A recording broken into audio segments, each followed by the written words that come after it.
망도입니다. 자, 이번 시간에는요, 최근에 대통령이 말을 했죠. 공무원 임금 체계를 바꾸겠다. 확정된 건 아니고 검토를 하겠다. 이렇게 언급을 했었죠. 공무원 임금 체계라는 게 1급부터 5급까지는 이 성과 연봉제를 운영을 합니다. 6급부터 9급까지는 소위 말하는 호봉제로 급여를 주죠. 그렇죠? 이렇게 되어 있는데요. 임금 체계를 개편을 해서 이 공무원을 호봉제가 아니라 이 성과 연봉제로 차등 지급하겠다는 겁니다.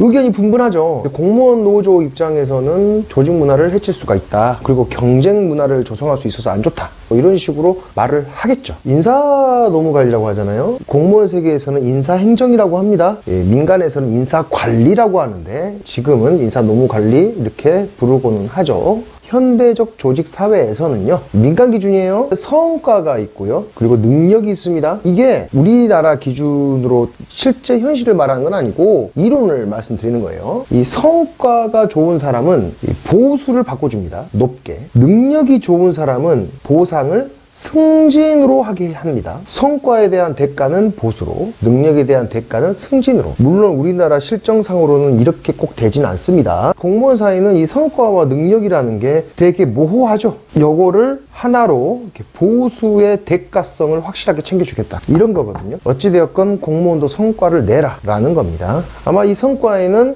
여기 능력도 포함되어 있겠죠. 기존 공무원 체계를 구성하는 시스템 에서 벗어난 현대 조직 성과주의를 도입하겠다는 겁니다. 핵심이 되는 것은 바로 임금이 되겠죠. 제 생각은 이렇습니다. 공무원 조직 사회도 당연히 이 시대 흐름, 뒤처진 조직 문화가 아닌 좀 더 이 현대적 관점에서 조직 시스템을 받아들일 필요는 있어요. 그런데 글쎄요, 옳고 그름의 문제라기보다는 결과로서 판단을 해야겠죠. 과연 기존의 호봉제를 없애고 이 성과주의로 간다? 의문이 들기도 합니다. 왜? 그래서 이 성과가 눈에 띌 수 있는 공직 분야가 있을 거고, 이 성과가 불분명하게 측정이 되는 공무원 조직도 있을 거란 말이에요. 크잖아요. 어느 분야는 성과주의가 의미가 있을 수도 있어요. 그런데 어느 분야는 이 성과주의가 모호할 수도 있단 말이야. 모든 공무원 분야에 이 성과주의가 적용되는 것이 맞느냐? 이것은 의문으로 남습니다. 물론 어떻게 할지는 모르죠. 위에 계신 분들이 검토한다고 하셨으니까 이걸 어떻게 해야 될 건지에 대한 고민도 분명히 하고 계실 거예요. 급여에 차등을 두겠다. 너희들도 열심히 일하면 그만큼 돈을 주겠다.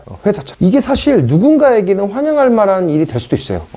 모릅니다. 이런 정책적인 옳고 그름은 결국에는 결과가 말해주는 거거든. 누군가는 분명히 환영할 수도 있어요. 솔직히 말해서 연세가 좀 있으신 분들은 반대를 할 것이고, 젊은 분들은 아무래도 성과와 연동해서 급여를 주는 부분에 대해서는 오히려 반길 수도 있습니다. 어떻게 될지 몰라요. 하지만 변화는 시작되었다. 검토만 되는 것이기 때문에 확정적인 건 아니에요. 확정이 될지 안 될지도 몰라요. 검토를 하겠다는 이 시발점, 이것만 해도 이미 조직 변화는 피할 수가 없다. 느리건 빠르건 어찌되었건 변화는 필수적일 수밖에 없고, 부작용을 어떻게 최소화하면서 갈 수 있느냐가 관건이 되겠죠. 여러분들은 어떻게 생각하십니까? 자, 다음 시간에는 또 다른 내용으로 찾아뵙도록 하겠습니다. 다음에 뵐게요. 망파.